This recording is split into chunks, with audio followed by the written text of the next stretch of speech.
कि यारे जब से चढ़ल बा फागुन ई नहीं मानता। अरे नया साया छेदी देवारा जिलेबी छानता। तो अभी होली के जोन बा कि बाहर आवेला भैया, और होली के बहुत सारा उमंग के साथ आप लोग अच्छा अच्छा प्रोजेक्ट करी और सोची मत। हमेशा बहुत सारा सिंगर भाई ऐसा बने कि हमेशा सोचत रहे आज जाए स्टूडियो में, कल जाए स्टूडियो में, और रोज के रोज उनका एक एक दिन गुजरत जाता भैया। तो आप सभी दुनिया के कोनो कोना से गाई, दुनिया के कोनो कोना से आगे बढ़ी। जब अपन प्रोजेक्ट मार्केट में भेजब तबे आपके नाम और कुछ काम हुई।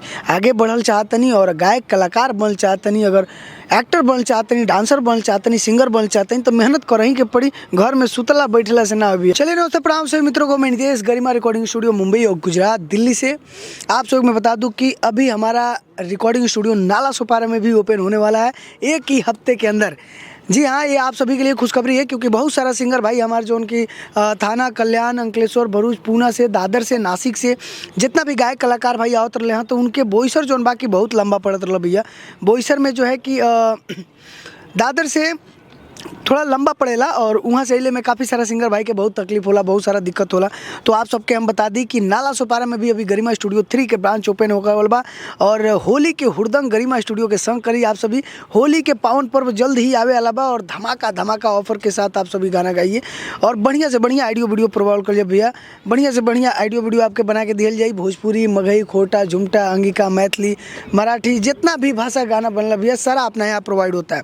आप सभी को हम बता दी कि अपने यहाँ रहने खाने की सारी सुविधा है। हर ब्लॉग में हम आप सबके बताइला भैया, हर ब्लॉग में कैसे बताइला कि गाना कैसे गावे के चाहिए, रिदम का होला, स्केल का होला, बीट का होला, प्रोग्रामिंग प्राइम का होला, मेलोडी का होला, कैसे स्केल के पकड़ के गावे के चाहिए, कैसे भाव में गावे के चाहिए, फीलिंग के साथ कैसे गावे के चाहिए, हर एक चीज़ आप सबके हम बतावत रहिला।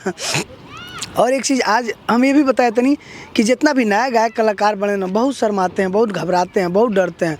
आज रिकॉर्ड किए हम लोग होली का एक गाना, बहुत ही प्यारा गाना था, लेकिन वो कलाकार जो हैं वो एकदम नए थे, पहली बार स्टूडियो में आए ना भैया गावे खातिर, मात्र पहली बार। लेकिन इतना अंदर से उनका होपलेस फील होत रहा, इतना अंदर से वो घबरात रहे, इतना डरत रहे भाई हम का जोन बा कि का गाई, कैसे गाई, ढोलक कैसे बजता, म्यूजिक पकड़ के कैसे गाई। कहते हैं कि स्टूडियो में अंदर वो जब केबिन में हम लोग जाते हैं ना गाना गाने के लिए, रिकॉर्डिंग केबिन में जब होला, तो जब केबिन में गावे खातिर गए हैं तो उनकर म्यूजिक काने में जब बजल है तो कहते हैं यार हमके कुछ समझे में नहीं क्या होता, एकदम घौचिया गए हैं पूरा।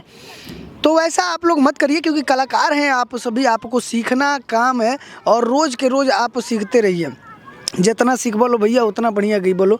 आपके बता दी कि होली के बहुत सारा ऑफर चलता है, और होली के बहुत ही बढ़िया बढ़िया गाना आप सभी गाइए, और होली में एकदम धमाका और धमाल मचाइए पूरा। होली में गरिमा स्टूडियो से बहुत सारा ऑफर आवे वाला बा भैया। ऑडियो वीडियो मात्र 3000, 4000, 5000 में एकदम 4K क्वालिटी के बढ़िया ऑडियो वीडियो दोनों आपके मिली।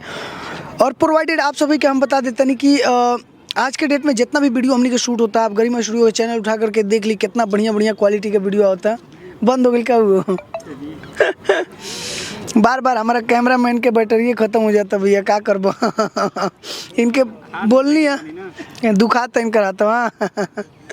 चलिए ठीक है, काफ़ी लंबा ब्लॉग हो जाला हमार। कभी भी आप सभी से हम बात करे आई तो सोचिला यार बहुत ज़्यादा ही बात कर लिया, काहे कि रोज़ रोज़ मुलाकात नहीं हो पाती है, और ऑनलाइन एगो सोशल मीडिया जो प्लेटफॉर्म बाटे ओकरा जरिए हम आप सभी से रूबरू हो जानी, और आप सबसे भी बात के जोन बाकी सिलसिला जारी रहेला हमेशा।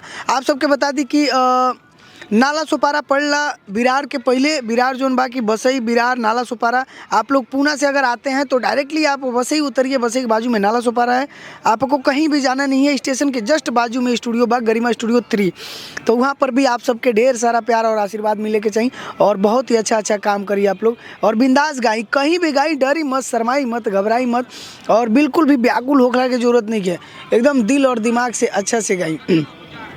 कि यारे जब से चढ़ल बा फागुन ई नहीं मानता।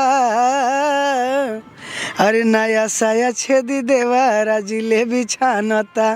तो अभी होली के जोन बा कि बाहर आवेला भैया, और होली के बहुत सारा उमंग के साथ आप लोग अच्छा अच्छा प्रोजेक्ट करी और सोची मत। हमेशा बहुत सारा सिंगर भाई ऐसा बने कि हमेशा सोचत रहे आज जाए स्टूडियो में, कल जाए स्टूडियो में, और रोज के रोज उनका एक एक दिन गुजरत जाता भैया। तो आप सभी दुनिया के कोनो कोना से गाई, दुनिया के कोनो कोना से आगे बढ़ी। जब अपन प्रोजेक्ट मार्केट में भेजब तबे आपके नाम और कुछ काम हुई। आगे बढ़ल चाहतनी और गायक कलाकार बनल चाहतनी, अगर एक्टर बनल चाहतनी, डांसर बनल चाहतनी, सिंगर बनल चाहतनी तो मेहनत करही के पड़ी। घर में सुतला बैठला से ना भैया। घर में रहते हैं आप, कहीं काम करते हैं, कोई आप जो है कि कई लोग ड्राइवर होते हैं, कई लोग भाजी बेचते हैं, कई लोग सिंगर भाई ऐसा बने कि इलेक्ट्रीशियन के काम कर लें। बहुत सारा लोग ऐसा बा कि अलग अलग सबे काम करला, लेकिन काम कुछ और करी। गाना गुनगुनावत रही, हमेशा गावत रही। उनका मन में हमेशा गाना के लेकर के विचार चलत रही कि यार हमहू गायक बनती, यार हमहू गाना गईती, यार हमहू अपन माई बाप के नाम रोशन करती, अपन नाम रोशन करती।